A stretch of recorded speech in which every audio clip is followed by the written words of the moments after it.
Hey, this is Mike. Hey, this is Kaz, and you are listening to Two Broke Watch Snobs, the only watch podcast that doesn't care, has no luck. It didn't miss it all that much. You have made it all the way to episode 266. Hello, hello, Hello. Here hello, we are. YouTube world. I'm here. Hello, computer.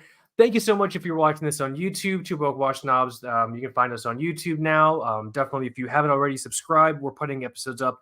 Trying to do them again every single week. We're also putting additional videos up, which we'll talk about in a moment. But you have made it, regardless if you're on YouTube or if you're listening on your regular podcast streaming app of choice. You have made it to 266 of your own personal chapter of your horological journey. The Two Broke Watch Snobs. Hello, Michael. Hello. It's A a nice, fine cold Saturday to you, good yeah, sir. 16 degrees this morning. Oh, So I started my day with that long walk with the dog in the cold. yeah, And then you went ice fishing with your Alaskan Malamute, and on the way you had to fist fight a polar bear. we have But you retention. sustained. We have Hmm? retention ponds back here. They're actually frozen. So Yeah, yeah. You only survived the winter by sustaining yourself on preserved whale blubber, which I assume is just a Trishik snack of choice this time of year in the cold, right? don't get me started on hunting whales. You get us kicked off on YouTube. Dude, you want to talk about whale blubber? I'll talk whale blubber all fucking day, man. All right. I'm dressed like a whaler right now. You were a crab fisherman last episode. Another species which is also in decline, if I'm reading my Reddit headlines correctly, and now you are dressed as an old timey whaler. You have a scrimshaw pipe and a harpoon hanging in your cabin's quarters. Yeah, dude. Hell yeah. Good You for get you, this man. outfit. You get this outfit when you move here automatically. It's just in a box waiting for you. The Pacific Uh, Northwest. When you move to the Pacific Northwest, you get a Starbucks gift card with $15 and a whaling outfit. yeah, and a Yeah. Subaru if you're lucky. Welcome to the Two Rogue Watch Stop. It's going to be a ton of fun, everyone. I love this topic, Michael. This is your topic. I'm going to introduce. I'm going to introduce what the topic is, and then you give the overview because you have much better words for it than I do. The topic for episode 266 of the Two Broke Watchdogs podcast is neoclassic timepieces of our generation. Elaborate. Yeah. So the idea, so much of watch collecting and watch marketing today, I think, is focused on these mid-century timepieces, say like the Submariner or the Speedmaster, and then so much inspiration is pulled from that era all the way up to today, where we have vintage inspired watches and everything. But we forget about, I'd say like late 80s, 90s, 2000s, think watch collecting post blog world. So watch collecting during the advent of watch blogging, that kind of generation, there were watches that have come out during that period that have really defined the path that a lot of collectors have taken, have introduced a lot of collectors to watch collecting in general, and are just like really cool designs that brands did not experiment with in the 80s or the 70s or earlier. So what watches do we kind of see in that time period, and do we think they're destined for, I guess, like greatness or greater collectability in the future? Heck yeah. Yeah, so that's what we're gonna run through today. We got I love it. some cool choices. I have a lot of opinions about that predilection for classic timepieces to be those that came out in the 30s and 40s and 50s. Like I have some thoughts. I have feelings. Yeah, I mean, About that. we talk about guitar stuff a lot, and it's like, okay, let's look at the Fender Stratocaster. That just Mhm. like that neck and that body is like, I don't know, That's it. how much of the guitar building world is just that. Yeah, And I think that 100%. happens with, dive watches, it happens with sport chronographs and dress watches a lot. Yeah. So what's kind of out of the box that happened, I guess, closer to like our time, that people aren't really like paying attention to now. I love it. That they're not paying attention to, or that they maybe aren't aware fits into that idea of like, hey, this actually isn't as old of a design or watch as the brand Yeah. that's presenting it now. So, but before that, we have a ton of amazing things to get through. One of those is we have to honor tradition. We are nothing if not judiciously traditionist. Let's do tradition, Michael. You want to do an audio risk check with me? Let's do it. I got the Yes, he's banner. got this. He's got the banner. I feel so complete. I can hide it. What are you wearing? So today I am wearing the Citizen Eco Drive ProMaster Diver. I'll just pull it up right here. So It's cool. this bad boy that you gifted me. Man, when was that? 2016 or 2017? I think you got this from me. It was a long time ago. Here's my wrist. It must have been 2016. Yeah. Yeah, this thing Do is. you ever? Oh, sorry. Man, this thing is fantastic. Yeah. No, it's amazing. It's for me for a long time. When people asked us, "Oh, I'm looking for an affordable diver," or like, "What's a really good budget diver?" The answer for a long time was like an SKX 007. This is before the SKX 007 was discontinued. For a long time, the answer was that, or it was the Orient Mako Jet first generation or Orient Mako second generation. It still is now certainly the second generation Mako 2. I recommend the Mako 2 to a lot of folks, but the other one I recommend is this one as well. For between $200 and $300, you get a diver that is just offering way more than the sum of its parts. And so I'm immensely happy that you still like this watch.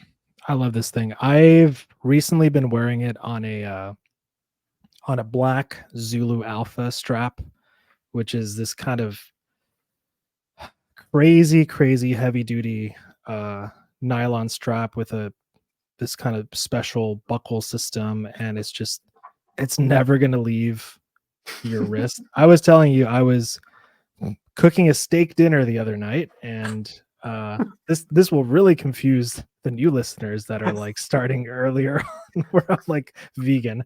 But anyway, I was just cooking dinner and I lost a spring bar on this watch, and it was just like dangling on the strap. So I'm glad I got to keep the watch. Yeah. What if someone listened to episode 116 and they're like, let me listen to episode 266, and like you start the story off. Well, I plunged my blade into the cow's neck and dragged it to the earth to extract the delicious meat. It's like, oh my god, Mike used to be a vegan. If anyone has no idea what the fuck we're talking about, and now I'm pro blubber. I don't know if I could say that. Loving seals and hunting whales. I don't know how well this is going to go on the censorship check in YouTube. We'll see. We'll see what happens. It's okay, but this is a great watch. That's the bottom line. I still love it. The proportions are great. I think I clocked this in at 43, but it doesn't wear like that. It still feels, I don't know, it feels closer to something smaller. Maybe because the lugs are kind of like stubby. It's They're pretty tight, yeah. pretty short lug to lug. I love the 60 click bezel. It's so smooth. People complain about these little ridges on the bezel. Like they're not, I guess they're not super grippy, this transition between the teeth and the smooth part. But I just feel like those 60 clicks are so easy to get through. It's not, you don't even have to press down that hard to turn the bezel. Yeah. But do you ever have this happen to you where you forget you wrote about or photographed a watch and then you Google it and you just see pictures of your own wrist on the internet and you forgot pictures of your wrist were that happens to me so much. Yeah, we've been doing this website for a long time. I'm like, oh, that's right. I reviewed that watch, and that's a photo of my wrist. Like, I found my review about a watch I had a question on. And you can see it here. I love just the blue on this dial is crazy, and with that little touch of orange, it's fantastic. This is a killer watch. It comes in black as well. I am sad to see the modern sort of iteration of Citizen with these divers pushing more towards automatic movements. I'm a little bit of a what do you call it? Quartz supremacist. Yeah. Yeah. Yeah, I very much am a proponent of quartz movement technology. I think it's very easy to shit on quartz because it's not mechanical. Because there's some sort of romantic idea that a real watch has to be mechanical, and it's just like, no, that's just someone trying to that's someone trying to sell you something, whether that thing is an object or trying to trick you into getting them YouTube views or whatever the hell. But quartz watches are amazing representations of modern timekeeping technology. The EcoDrive solar quartz in particular is just so cool. And it's a little disappointing to see some of these new citizen divers coming out that are mechanical. I don't mind them that much. I think I'm more bothered by the variety that they're trying to force. I don't know, they come out with a bajillion different colors, but I'm cracking up my water, sorry. there are some, I think the references start with NY00. I think there's just like a basic black one that's been around for a long time. Some of those actually were made specially for the Italian Navy a long time ago, and there's some of like the most collectible military watches you could find. There's a full loom dial version that I kind of dig. That's pretty cool. But there have been some wacky color ones that I think they're doing the Seiko thing. Citizens like, yo, dog, I heard you like saves the oceans. Yeah. Here's 50 different dial combinations that we just kind of dartboarded and hope you were gonna like. So I will say I do like the mechanical titanium Pro Masters.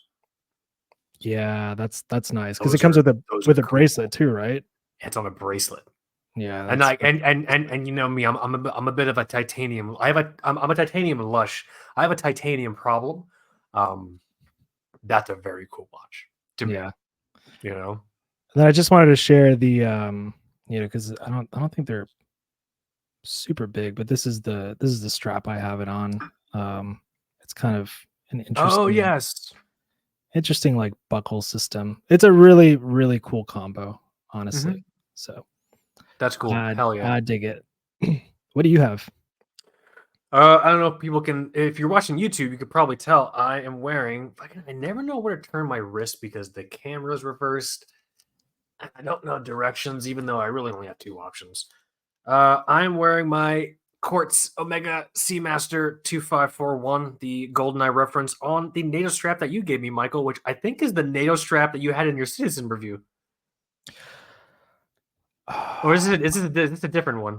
You're probably right. That's not the exact one because that strap I sold it with another CWC. This is a CWC's NATO, yeah. That I sold. That is a NATO I got with the newest CWC that I bought. So, but yes, the same kind of strap. It's fantastic. Love this watch. It was a gift to me by you and very close members of us, of other very close members in the Two Book Watch Knobs community. You made a little boy's dreams come true. He got to wear one of the first watches that he didn't realize fascinated him, but fascinated him when he saw it in GoldenEye in like 1995, 1996. My dad's a huge James Bond fan, and he made such a big deal. My dad's one of those dads who's just like, I don't know if it's because he's too tired or if because he realizes that everything will crumble to dust, but he never gets excited for like anything. But I remember when we were a kid, he was pumped when GoldenEye came out. He made us all go. We drove to I think the movie theater at like the Aventura Mall, or there's like a movie theater by the Aventura Mall in Miami back then, and like he got the commemorative GoldenEye popcorn cup thing, and like he made a huge big deal. I remember I was watching the movie. I must have been like 10 or 11, I think, when it came out, and the train scene when he's trapped. So spoiler alerts if you haven't seen fucking GoldenEye. It's been out for 18 or 19 years. So if you haven't seen it, I'm really sorry. But 007's trapped in an old Soviet train. And he uses like a laser on his Seamaster to cut a hole in the floor. And that was just amazing. That was just so cool, man. On top of that, we're like the N64 generation, and Yes. the pause screen for that The game pasta, is yeah. you did everything from the watch. So yeah, it goes full circle when you're an adult and you start getting into watches and you piece everything together, and you're just like, wow, that's this watch that we're seeing here. It's kind of funny. I don't know if you noticed this about the Omega website. Mm. Their reference numbers are horrible. Their site can be tough to navigate, but they keep pages up for everything, even if it's I have just noticed that. it's Yeah. crazy. So It's pretty cool. sorry, but this watch is no longer available. But this is it. Oh man. This is yours, the 41 millimeter with the with this movement. Hell yeah. I can't read it. Super small. 1538. Yeah. That sounds right to me. That's a collection of numbers next to the word movement. I love it. Or caliber. Couldn't tell. This thing's amazing. I still like it. I'm still tempted. I still can't figure out if I'm tempted by yours or the black dial that looks more like that has the sword hands. I forget the reference. I think it's so the 22 is this the 2254 that you have? Mine's the 2541. Okay. Yeah, I don't know which reference that is, but it's yours, but it's the black dial and it has the big triangle at the 12 clock. I think just because of I think that watch is a bit more in your wheelhouse just because of the same reasons you're attracted to like CWCs and everything like that, like the historical sort of precedence of the markers and the sword hands in the format of a Seamaster Dive 300. I feel like you would gravitate more towards that, but it is not what James Bond wore. It's not. It is kind of cool though, because that I can't remember if that one even has the helium escape valve. What, mine? Mine does. No, the other one that we're talking about. I'm pretty sure all Seamaster Dive 300s have them. Like it's a thing, right? Yeah. Oh fuck, now I don't know. It's awesome. That watch is almost like Omega following military specification again in the 90s in a quartz watch. So it's kind of a forgotten little gem, I think, in the Seamaster family tree. It is oddly coincidental that it's appearing on this show's topic. I wonder if we'll hear about it again. Yeah, this episode. We'll see. We'll see. Stay tuned. But yeah, that's what I'm wearing. I love this thing. It's amazing. Huge shout out to Just Watches. I'll put a link to his YouTube channel in the description for here on the YouTube video as well. But huge shout out to Just Watches. Shared a video with me from Steve from Raven Watches changing a battery in his Grand Seiko 9F quartz. So I now have a video reference that was shared to me by someone I trust, recorded by someone I also trust, that shows me how to change the battery in my 9F quartz. My 9F A2, or no, I have the A5, I think. Fuck, now I'm confused. In my Grand Seiko 9F quartz movement, so I'm gonna give it a shot. Oh, was it his GMT that he did it on? Oh Yep. yeah, he still has that watch. Yeah, you should be fine. I'm sorry. I still think I like made the battery explode just by wearing it. I'm so certain you did not do anything wrong to that. I've had the watch for 3 or 4 years, which I'm pretty sure is literally what they say the battery life is. Okay. All right. I don't know. I'm breaking a lot of watches lately. It's just a little paranoid. I just thought it was difficult to change the battery because, and this is where I'm confused, and in case this is helpful for folks who may have misunderstood, there are components of the 9F quartz caliber series that are encased in like lubricant, like in oil. There's certain gears that are sealed in these like enclosures for oil, and that helps improve its longevity and its accuracy. I was under the impression that included something in regard to the battery. It does not. Like, I won't be breaking any sealed sarcophagi, oil containers to get to the battery. I thought I had to before. No, I could just open the watch and just pop the battery out like you would another quartz watch, and then just put it right back in there. Damn. So Damn. Here it is. So we could show the people. Yeah, that is pretty fucking cool, dude. Come on now. Oh, the bracelet's different. It's like the Speedmaster bracelet. Yeah. Oh, it's pretty rad. Really cool, man. It's pretty rad. I don't know. I'm just saying. But at the same time, porque no los dos, man. You could just get one for each wrists, right? Yeah, that's the wife will definitely buy that, I'm sure. As your financial advisor, I think it's a great idea, honestly. Let's see. We have what's up? Oh shit! Got the banners and everything. Let's move on here. Let's jump into housekeeping before we get into the main topic. There are a ton of amazing housekeeping things to go through. Huge shout out and thank you to GQ and to contributing writer Jeremy Freed for including us and working with us on a piece they published recently on Destro watches, left-hand watches. We have a featured quote in that piece on GQ. I'll have a link in the video for YouTube if I can. I have to figure out. I'm a bit of a YouTube dinosaur. I remember when YouTube used to just be like interesting independent films that people made in their homes. Now I don't know what the fuck YouTube is. So I had to see. I used it at first just to watch like band videos, like bands playing live. Yeah, I still do.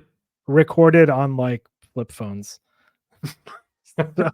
Woo! So yeah, huge shout out and thank you to Jeremy Free, contributing writer over at GQ. Huge thank you to GQ featuring us in there for Destro watches. Go and check that out. It's a really, really nice feature. It's a really cool piece, actually.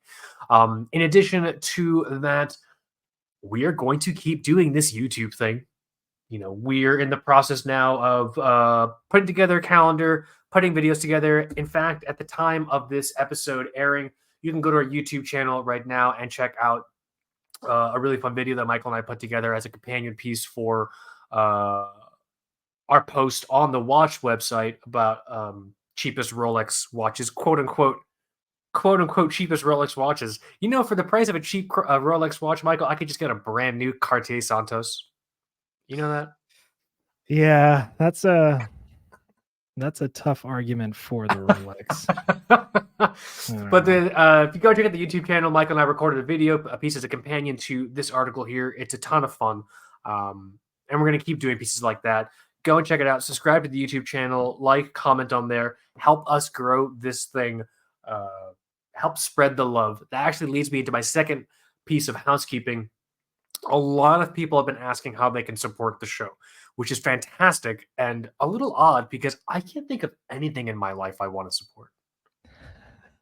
How nice are people that listen to this show? You know what I'm saying? Like, yeah, I may still like go on Bandcamp and buy a digital download of a record of an artist that I like, but that's about it.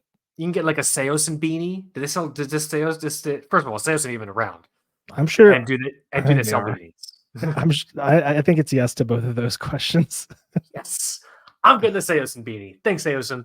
Because I'm pretty sure you're not making enough royalties from Spotify. It's rough. Yeah. So, but huge thank you and huge just I'll never be able to express with words, or now in this case video, how thankful and appreciative we are to folks who want to support the show in any way possible. If you do actually really want to support the show, we used to have a Patreon. Patreon's gone now. But if you actually do want to support the show, we do have an Amazon affiliate link. You can find it on the twobookwatchsnobs.com website. It's in a drop down on our nav called, like, I think our favorite shops or our favorites. Thank you, Michael. Click the Amazon logo. It'll take you there. I'll also have it in the description for the YouTube video here. You don't have to purchase anything that's in like the Amazon store that we have or anything like that. If you just click that Amazon link and then do your own shopping, that counts. So that's one option to support the show. But I don't want to make a big deal about that because you don't feel compelled to do that. If you actually do want to support the show, and this seems really silly, please like and share our content. I think it's what it really breaks down to. Subscribe. smash that subscribe button, everyone. Those things actually do help. What will help us more than monetary contributions or anything like that is just really spreading the word, subscribing to the YouTube channel, liking things that we post, commenting as well. All of those things constitute engagement, and both the YouTube algorithm and the Google search algorithm will take that engagement as a signal to show more of what we do to folks and things like that. So that is actually probably the better way to support the show. So Yeah, I don't want to talk. I don't want to talk any more about supporting the show because I don't want to spend too much time on that. But those are your options if you really do want to help. And again, thank you for wanting to do that. That's huge. Next piece of housekeeping here. Yeah, Michael has it up. Go and check out Nathan Schultz, TBWS writing contributing writer extraordinaire. I'm all jumbled up here. Nathan contributed this piece on best Swiss watch brands. All are, in fact, not created equal. I love this piece because I originally sent Nathan I think like 15 or like 18, and I'm like, hey man, let's maybe do some features for this. And then I just didn't hear from him for like a while, and I'm like, oh man, I hope Nathan's okay. And he came back to me with this encyclopedia of I think there's like 40 plus names on here. He traveled the world. He traveled the world, piecing together his research for. He had one shirt, one sock, one short, one beanie, a stick and bindle for his Nintendo Switch, and 3 games. And he traveled the world to bring to you. Or he just Googled a lot of these. Hey, there you go. And then it's the mechanical version. That's the mechanical version. Yeah. on Megapiece. Sweet. Yeah, we have a review of that. Forgot we have a review of that watch. Go and check out this piece, Best Swiss Watch Brands. It's actually really cool. It gives you a very fun, comprehensive, very brief historical breakdown and sort of main value props and really fun table stats on iconic Swiss watch brands that I think people may not know are as old or as young or as innovative or as non-innovative as maybe other watch brands out there. And this is the whole gamut from Swatch to the big 3 in terms of your legacy Switch watch brands and things like that. So huge shout out, thank you to Nathan for putting that together and racking up those miles. Yeah, traveling the world. Oh, I love this chronograph, this master control calendar thing. Yeah, I didn't know that Blancpain was so old. That's 1730s. It's old as shit. Jeez. Yeah, dude. Yeah. There's a lot of good information here, and yeah, if you're just getting into watch collecting and you hear the whole idea, Swiss watch, that's the top of the heap when it comes to collecting, you can really just get a good rundown here and see what the biggest players are across several price brackets. This is also a really fun companion piece to we have a piece on best German watches and a piece on best Japanese watches, which we're going to continue to update in perpetuity. So huge shout out, huge thanks. Check out the site twobrokeWatchSnobs.com. Last thing in housekeeping. This is a big one. This is scary, Michael. I'm scared. Okay. Why are you scared? Because it's in regard to a live stream. Yeah, we're using this new tech now. We're on StreamYard, as you can tell. We're on the. It's new to us.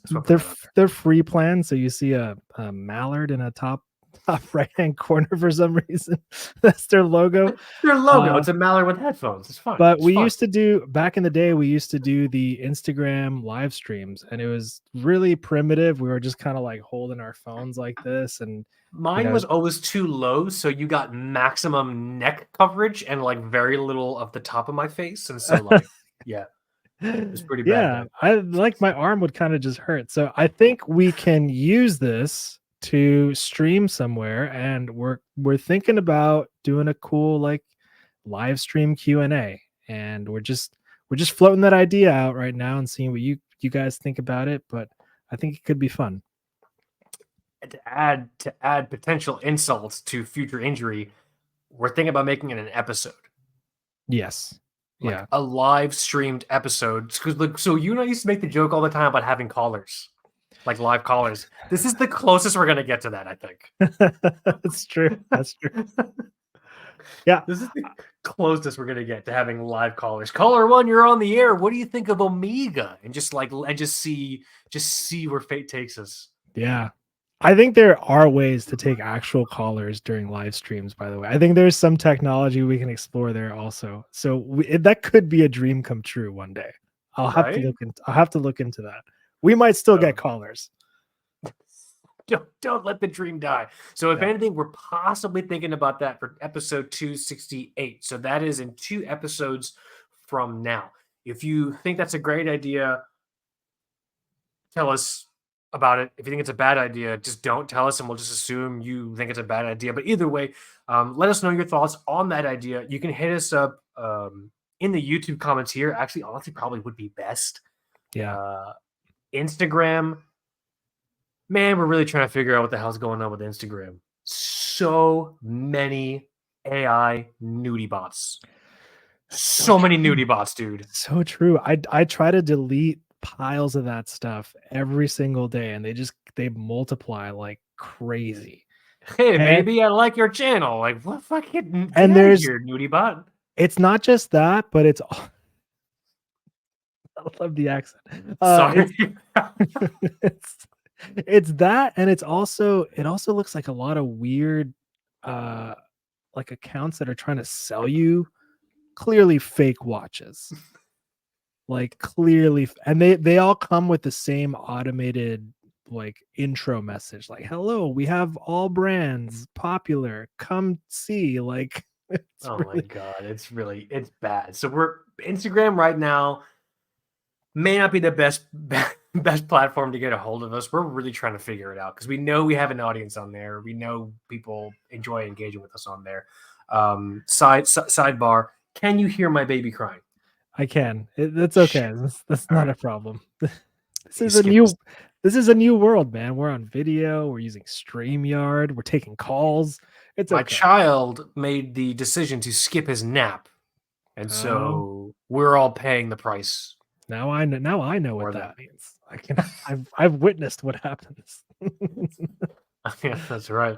But let us know in the comments here on episode 266 on YouTube your thoughts on that, and if you think it's a great idea, maybe submit a question, or we could do that. We can do questions live on 268, and then we can also read from a list in case some folks can't make it. Whenever we end up doing that live stream. So you can also email us at tbws.contact@gmail.com. The email again is tbws.contact@gmail.com. But yeah, tons of housekeeping. Appreciate that. Appreciate everyone's patience as I got through those. It's important. I think it's time for the main topic. Let's do it. Let's do it. Is there? I'm assuming there's a banner. Yeah. Damn right. This is so cool. This is way better than Technicolor. This is about as innovative as Technicolor, I think. Right? You almost caught me off guard. Like, do I have it? Yes. Yes. But let's I love this topic because I think there's such a drive, and I'll call it what it is. There's such a toxic impetus in watch collecting to be as authentic a watch collector as possible by being as true to the roots of watch collecting as you can be with your collection. And by that, I mean, it's this idea of if you went to like a watch meetup, and in the watch meetup, and this is not the entire watch world, this is just the portion of the watch world which is full of douchebags, which is like 95% of it. And if you're really mad that I said that, then you know which side of that percentage you're probably on, which is fine. It's fine. Jesus made all kinds of folk. It's fine.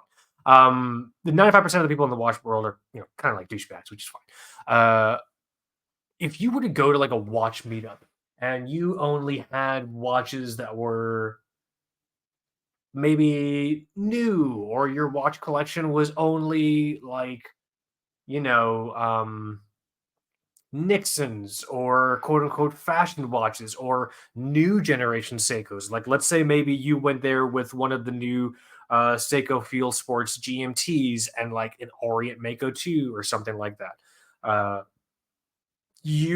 people would assume of you that you don't know anything about watches because you don't have something that is quote unquote like an icon in your collection. You know, there are icons in people's collections that they get because they think they're supposed to get them. So those are things like, oh, you need a Speedy, like, oh, you need a Submariner because these are heavy hitting icons of the watch world. But they're those things because they go far back enough to give someone a sense of authenticity in your collection. Your collection is authentic because you have one of the great great great grandfathers of what makes watches cool, you know? Yeah, it has that history behind it.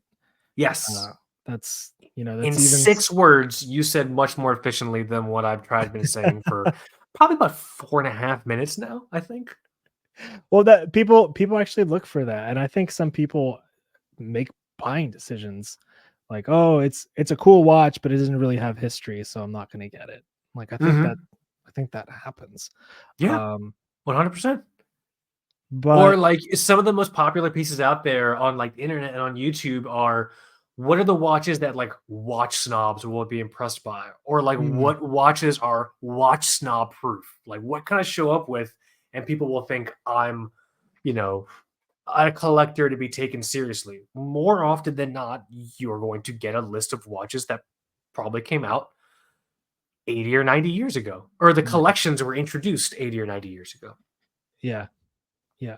But I think we're at a point now where we're starting. Just the watch world is so different today than when it was when we were like, I don't know, in infants. Um, Mhm, we are like a different generation of collector. This is post watch blog website craze that we see now. This is in the time period of the watch YouTube personality, the influencer, mhm, and I think brands took real risks. I'd say like in the 90s and in the 2000s and even recently. Like I think if kind of spitballing here, look at Brew watches, for example. That's not excellent example. that's nothing you'd see. There's no connection to, I don't know, legendary racing chronographs of the 60s and 70s. And it's just it's a kind of new design. It's kind of for the modern collector, and it's pretty pretty accessible. Hell So yeah. we just wanted to point out some releases, some designs that have come out, and I don't think we want to say that you should buy the dip. That you should get into these now because they're going to be like really cool, and you're going to be as awesome as a mill sub collector. Um, Mhm. but they're just pretty rad watches overall, and I think we have some good picks here today. Hell yeah. I have some selections here. I know you have some on your end. I would very much like for you to go first. Okay. Yes. I think I'm gonna kick it off, and it'll really sort of be a good start for the topic. And so the first one Oh, here yes. is just the classic, the Seiko Monster. Um back Wow. when back when there were like two watch podcasts, or like a watch podcast and a half, you know, I- you'd you'd hear people talking about this, and this was it's like when you walk in and Professor Oak wants you to pick your first Pokemon. That's his name, right? Professor Oak. It's Professor Oak in Okay, Pallet Town. Yeah, it's Professor Oak. so you could pick what is it? Squirtle, the Squirtle, Bulbasaur, or Charmander. Those are your options. Choose your fate. okay, so Choose your buddy. it's like SKX, Orient Mako, Seiko Monster. I don't know. Yeah. This was one of those watches for a lot of people, and whereas those first two options were just like very safe, this was a very daring first pick, I'd say. The Orange Monster was certainly a statement. First of all, it's gigantic. Like the bracelet doesn't taper, if I recall correctly. The whole thing is just literally, it's just a monster. It's huge, dude. Yeah, and I was kind of I'll get to that in a bit, but yeah, it's a daring design. It came out early 2000s.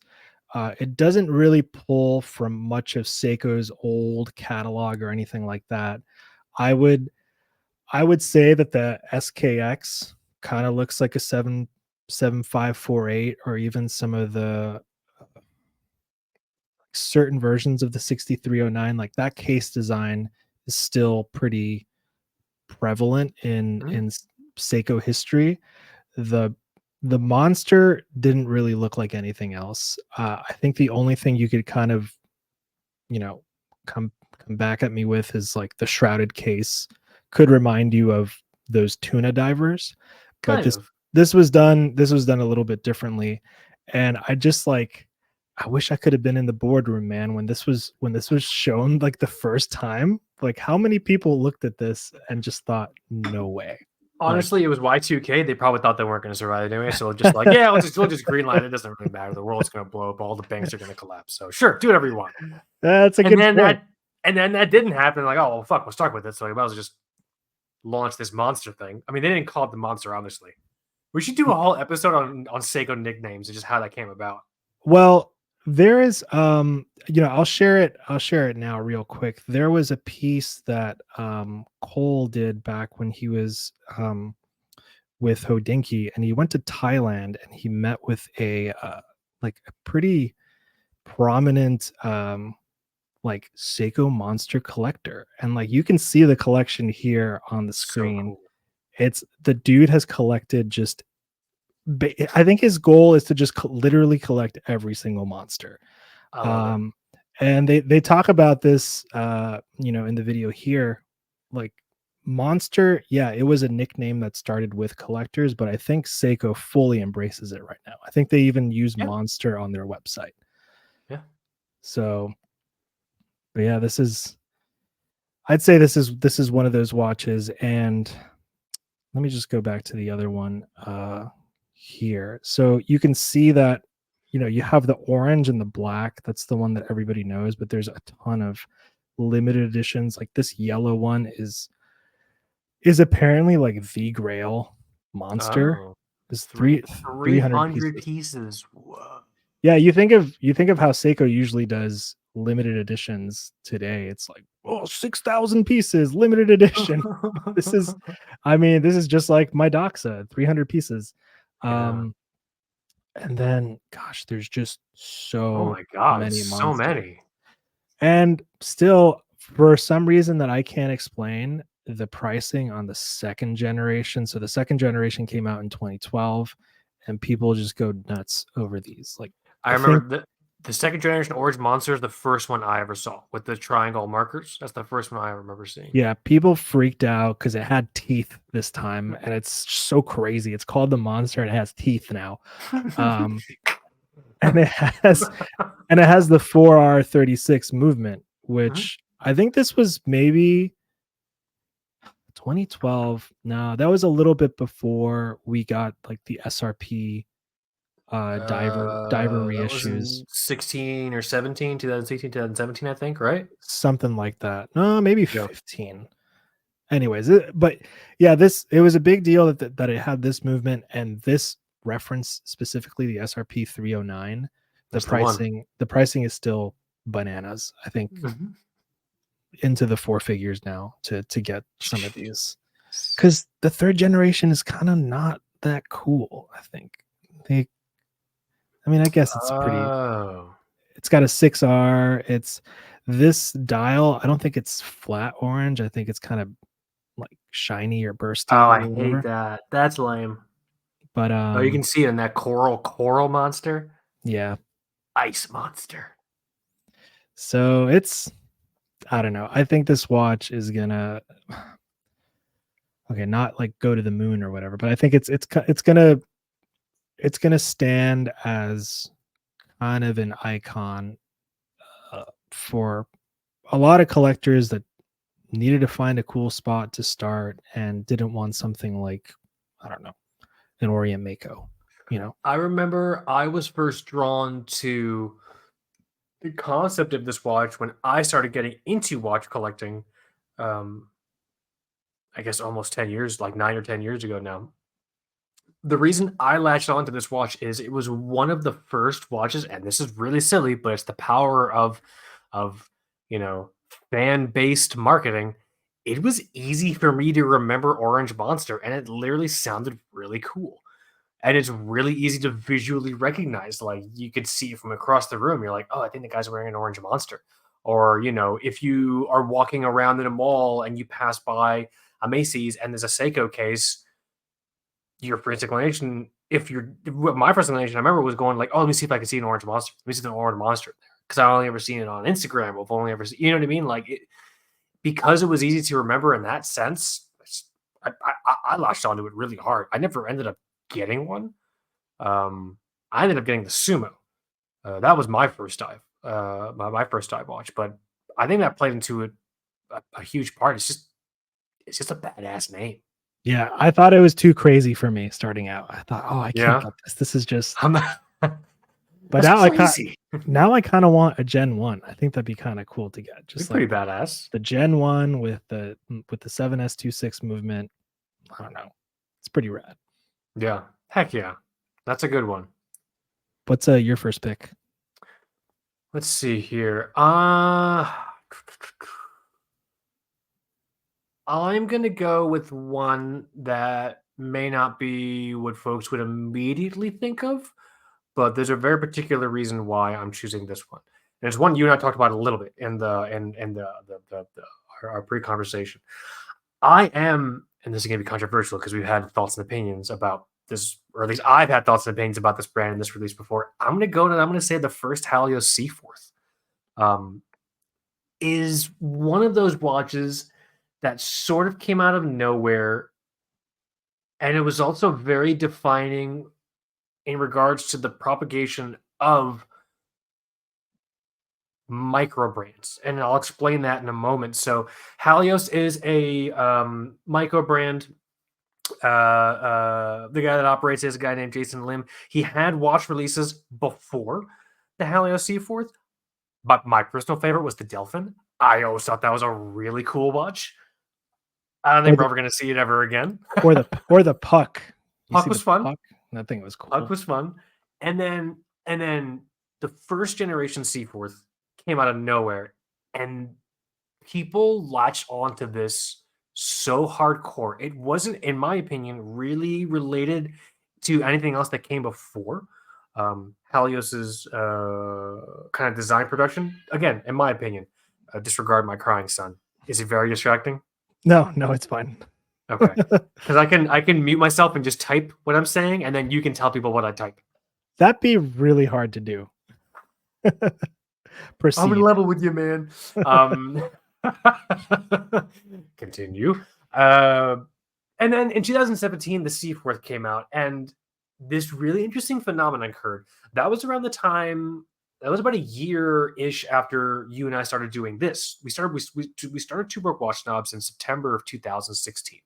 2017, I'm pretty sure that first Seaforth came out, and it was around that time we started really meeting a lot of other micro brands. This is at a time where micro brands were just starting to sort of get popular. There weren't a lot,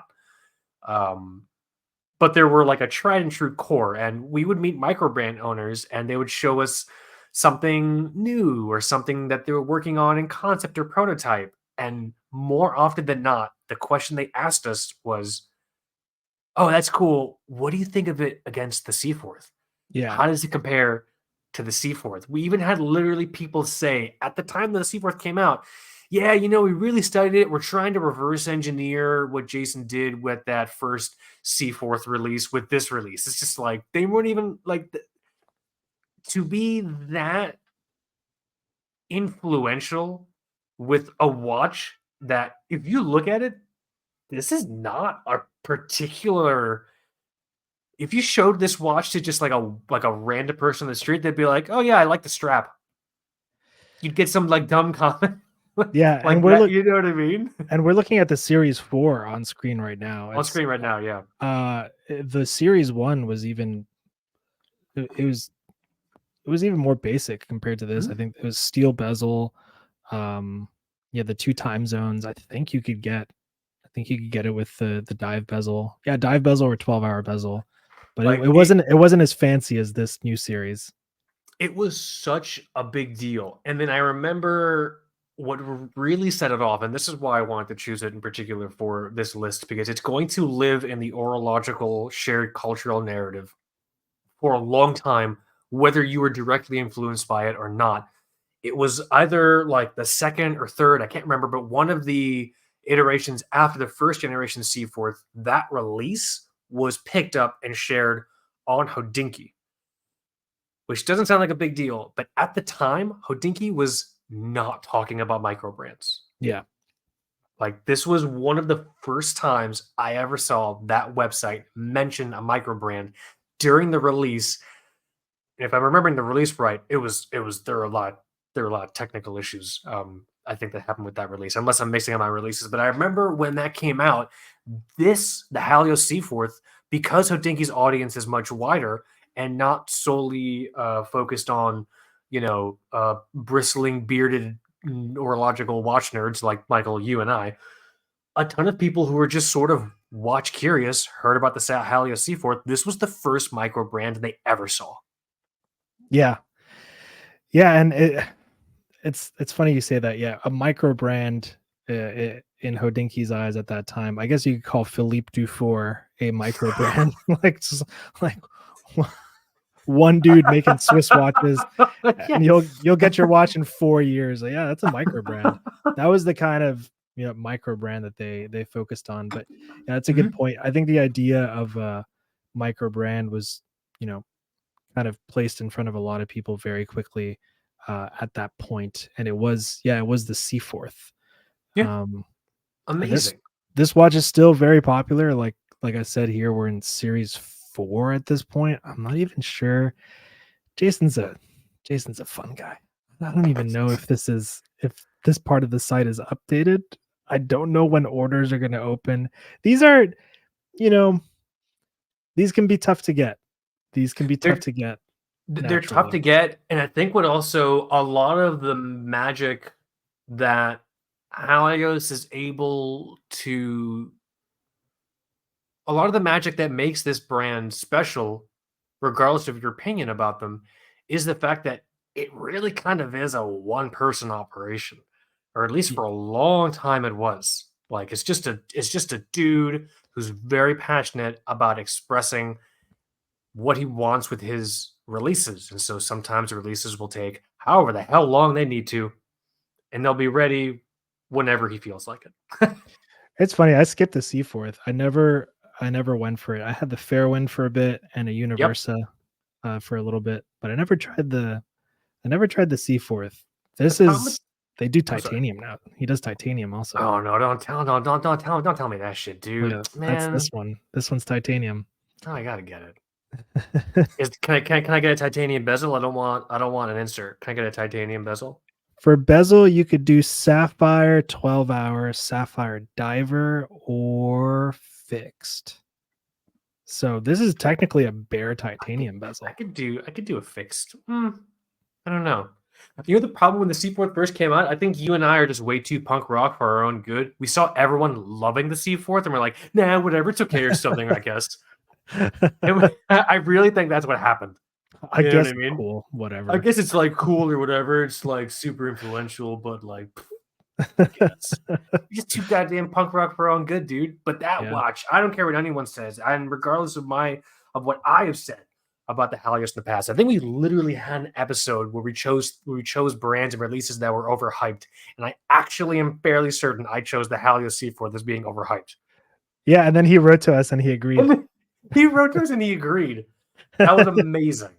That was pretty cool. But there's no getting around the fact that this release in particular was a big deal for micro brands, and just a really big deal for a lot of what's become normal in watch collecting, in terms of what people look for and how people think about their designs and things like that, and really what they strive for. So that's my first call out for the for neoclassics of our generation.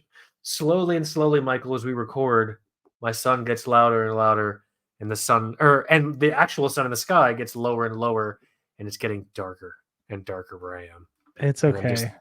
It's just Mm. perpetually dark here, so it's I'll fine. turn up. Oh, that's way too bright. Here we go. Okay. I'm having like a Star Trek. There are 4 lights situation here. Okay, we're good. All right, You look great. thanks. I'm just gonna not get a migraine from the light in my face. How do influencers and e-girls stare into ring lights for hours on end? Drugs? Is it drugs? It's the fluoride stare. Like, It's I just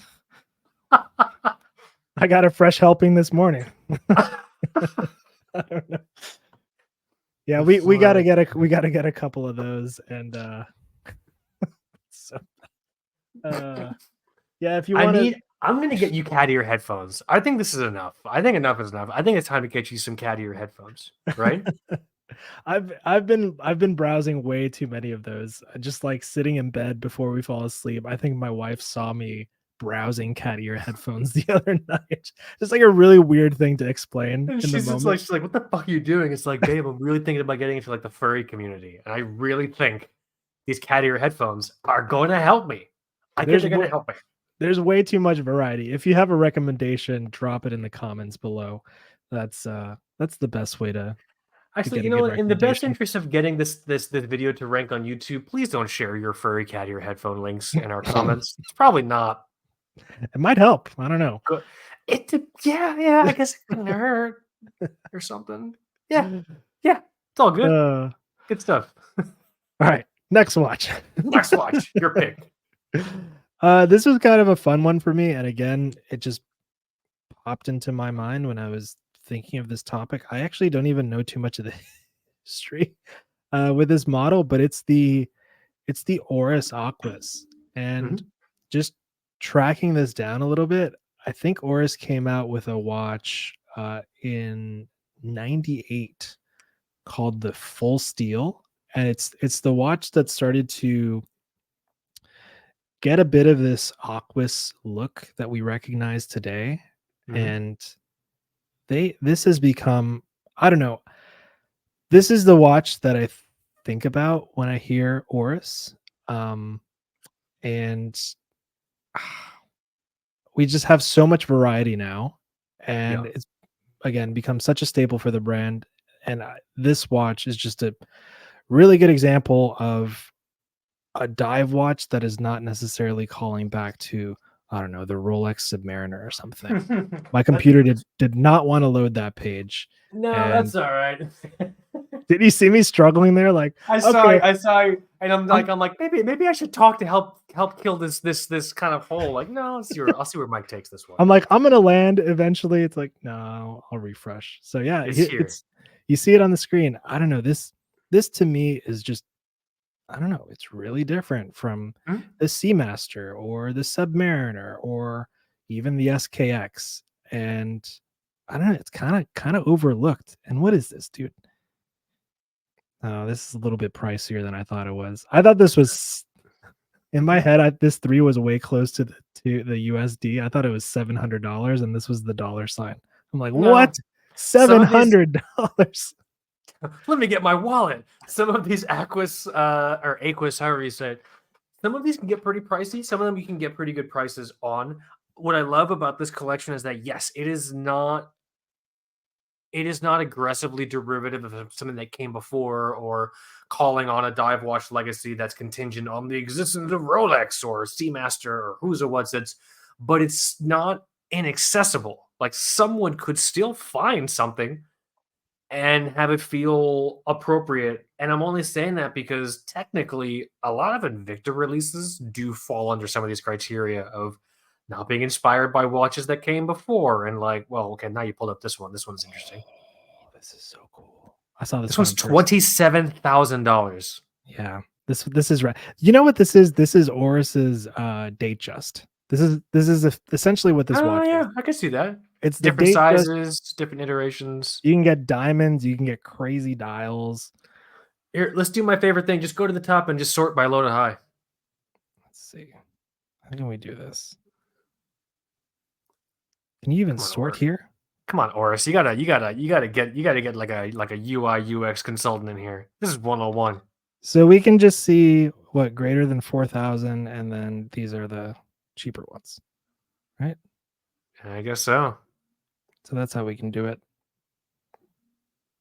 Listen, Ors, low to high. Nope, Low to high. you don't get that option. But I don't know. This is just another one of those watches that I would pick. 45 millimeters.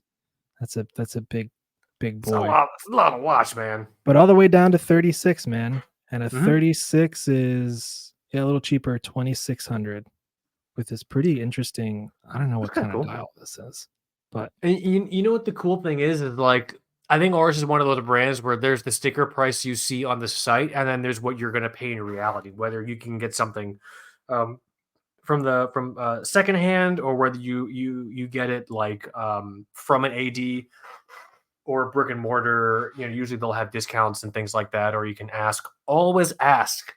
That's that's a tip that I don't think they think gets said enough. If you walk into a watch place and they're like, "Oh, that watch is blah blah blah XYZ dollars," and you'll just be like, "Okay, yeah, sold." Yeah, you yeah. fucked up. Yep.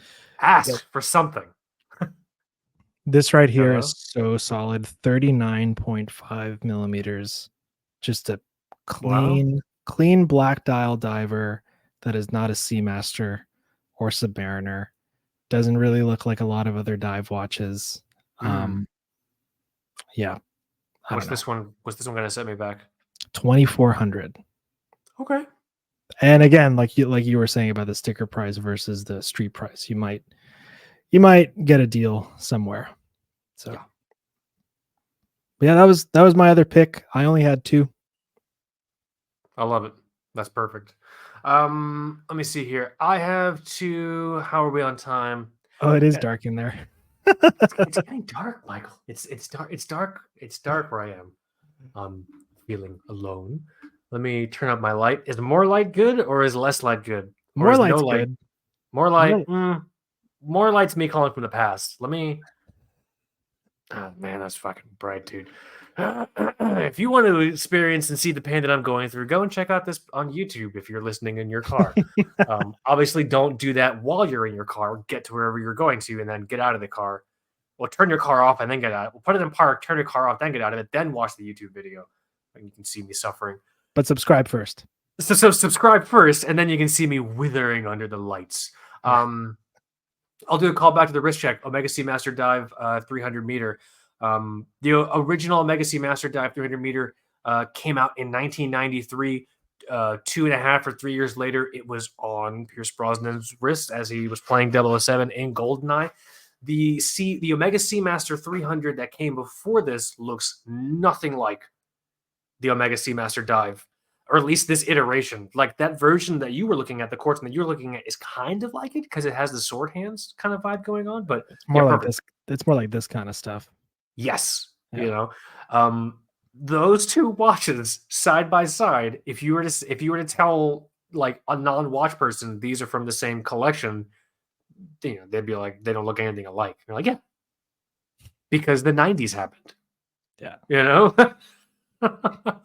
So, in particular, I think it's a ton of fun. It has this pretty, you know, telltale, iconic helium release valve, and then in addition to that, you know, it has the that bracelet style where it's just like the sort of different segments, and they're offset, and some are polished and not polished, and the whole thing together with this sort of what's the shape of this dodecahedron? Shit. I had to write this up recently. Decadoahedron? You know what I'm trying to say? I do. I've seen that word on paper before, and I skip it. I love how you're like, you're just looking at me like, yeah, I know what you're saying. I'm gonna let you drown on this one. I You don't know. didn't you didn't help me during the Oris page not loading. Why the fuck would I help you drowning during trying to pronounce the name of the shape? I love you, buddy. That's perfect. But it's one of those things where exactly like you said, I wish I was in the room when they were putting this together and designing it, and then to have so much confidence in it to work and get the James Bond deal to be the official watch of 007 and for to choose 007 to wear this watch, that's really crazy. Like, I don't think folks realize that this design iteration of the Seamaster line only started in the 90s, 2 or 3 years before it was on 007's wrist. And it's evolved. Yours has evolved into this watch that we have on screen now.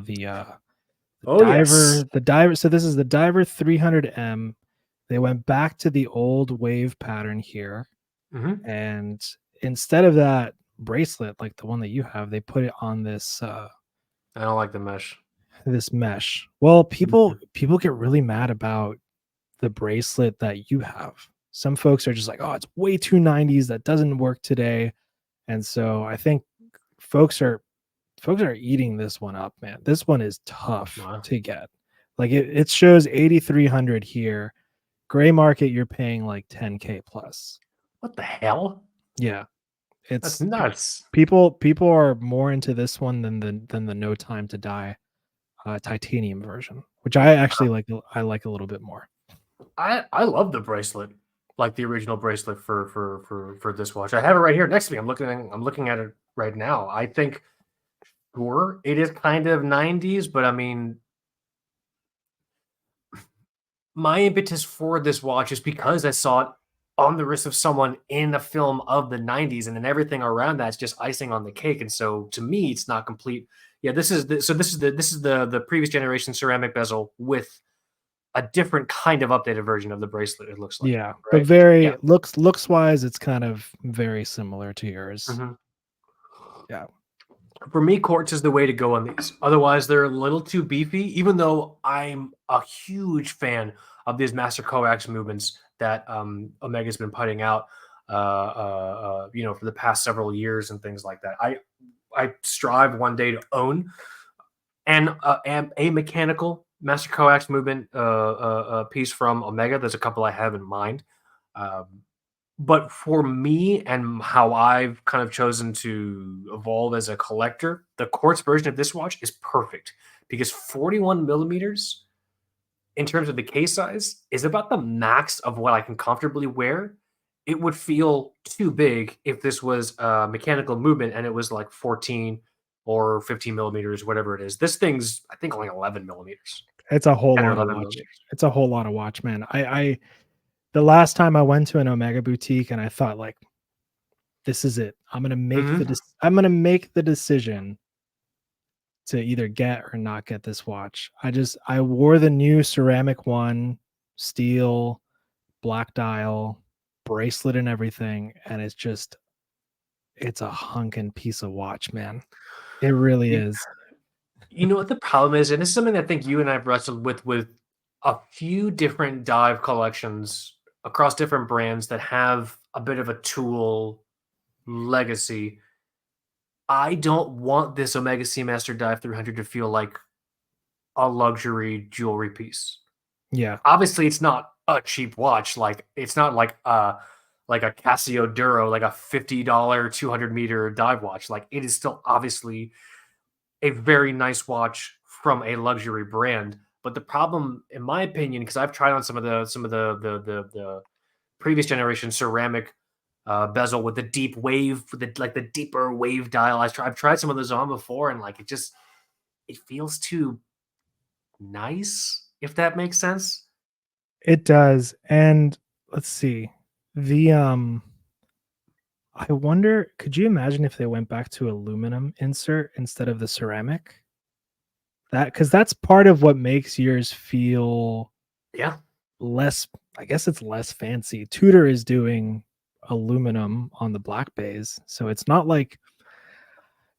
as premium of a material, but it could kind of that could bring back some of that appeal.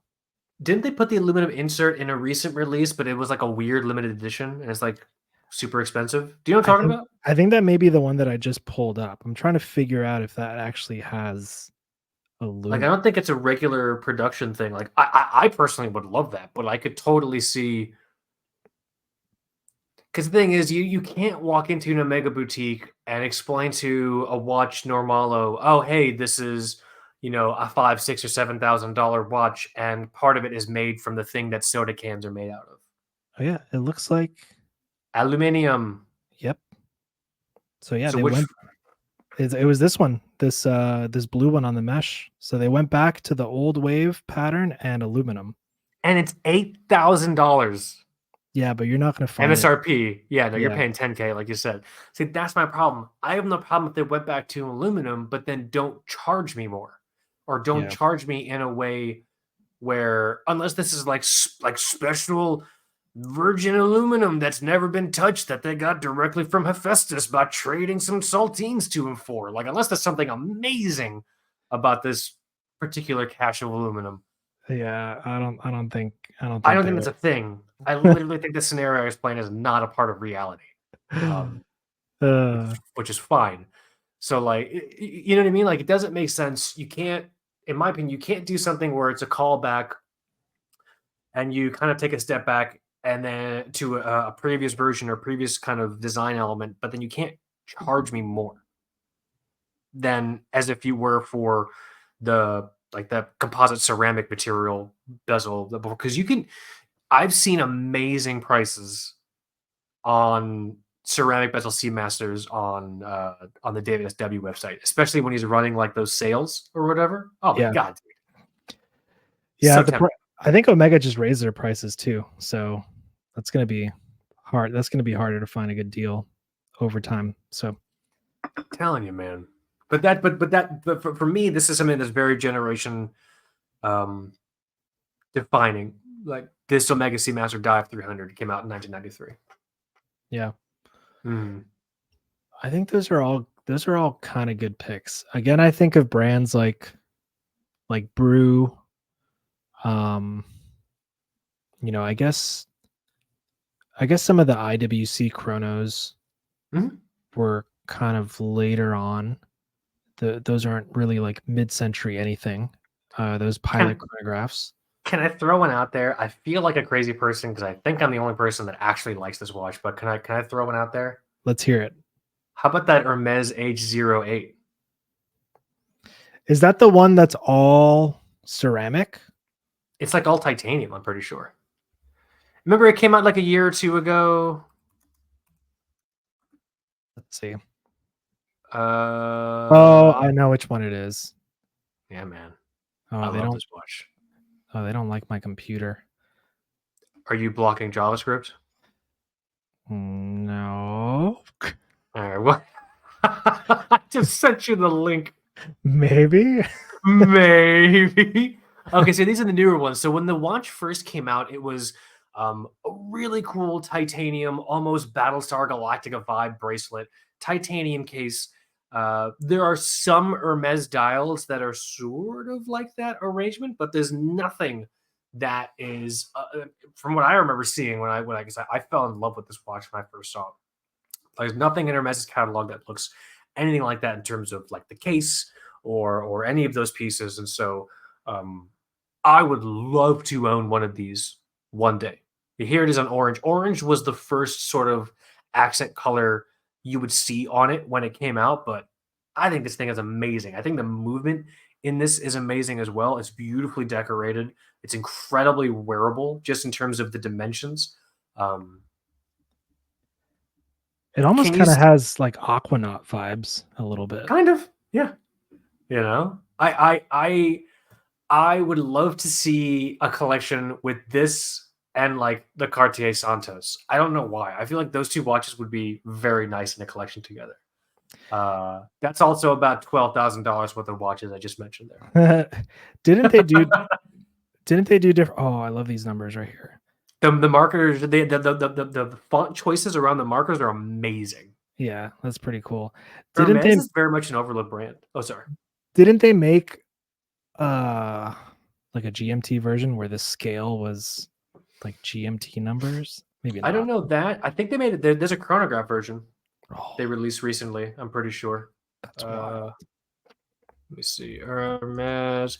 Hermes is a brand I think that kind of gets overlooked. Yeah. There's a chronograph version of this. Hmm. It's cool looking.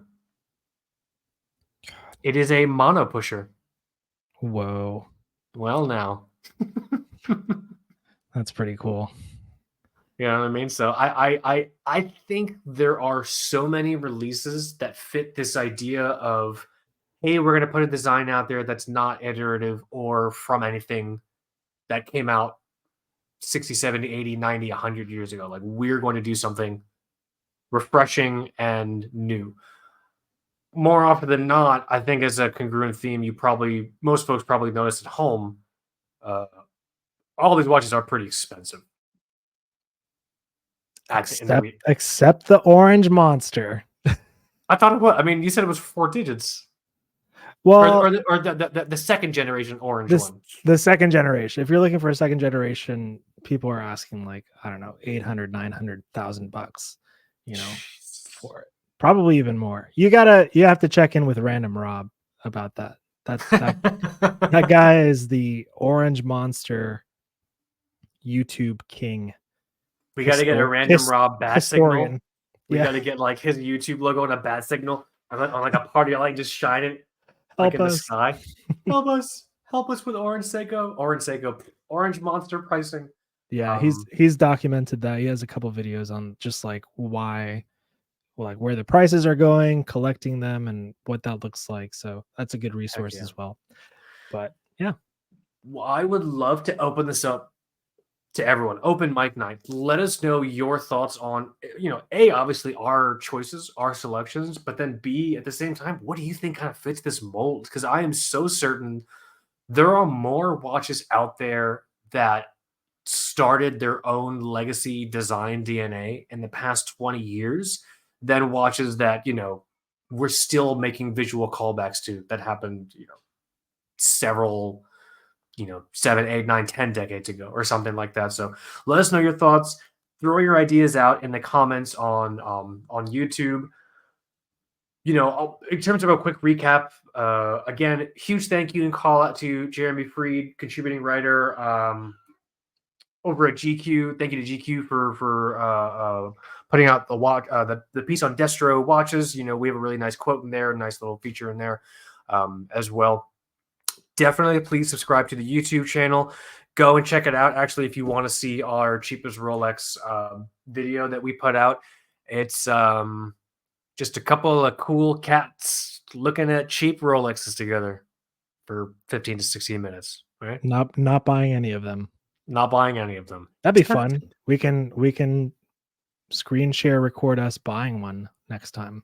Oh yeah, and then we can screen share record our wives leaving us. That's an option as well. That's another live stream test. Yeah. Episode 269. The guys get divorced. We're like, oh well, what are you gonna do? I mean, that's horrible. Yeah, go and check out the YouTube channel if you want to support the show. There's the Amazon affiliate link. I'll put it in the YouTube link.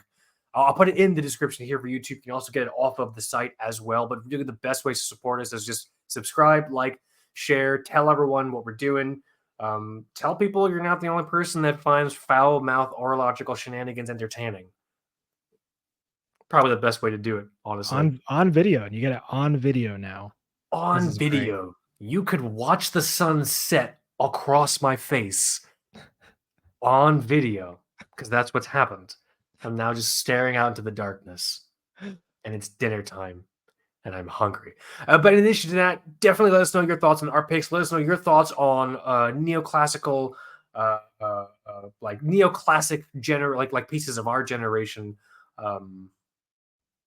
Let us know your thoughts on possibly doing episode 268 in 2 episodes as a live stream.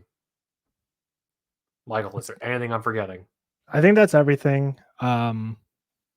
Yeah, just join in on the discussion. We'd love to see the comments below what your picks would be for something like this. And also, thank you to folks that have been commenting on the YouTube videos. So nice. Yeah. So nice. I thought it was going to be trash out the gate. Same. Like our podcast reviews. But if I feel like things are going a little too well for me, or if I have a little too much of a pep in my step, I go and I read our podcast reviews. That'll just that'll bring me back to baseline. That'll knock me down a couple pegs. They're so mean, dude. And I'll walk with my shoulders a little more slumped and my head hung a little bit lower. On that note, if you'd like to go and leave us positive podcast reviews, usually on like iTunes or wherever you listen to the show, go and do that. You know, help drown out the darkness. Yeah. The consensus that I've gathered from our podcast reviews is that I'm the dumb one, and you're the eloquent smart one. That's what I've gathered. That is so not true. I can do a whole episode on why that's actually opposite. So I can do a whole episode for 2 hours talking about like my feelings in Soviet watches, and I did, and that probably did not help our YouTube reviews because I went full neck beard. Do you remember those? I don't know if you listened to those episodes, but I did them solo. There was no intro music. I just turned I hit record and Notes from Underground style. I just started talking. yeah, I just started talking. I think I did one on Doxa or the SKX or something. Yes, that's right. Yes. So So I'm not going to re-listen to that one. we're both in it, so I love it. But yeah, thanks so much for listening. Definitely let us know your thoughts. But with that, Michael, is it that time? Is it that sad time? Thanks for listening, guys. My name is Mike. And this is Kaz. You have been listening and watching, hopefully, Two Broke Watch Snobs. Later.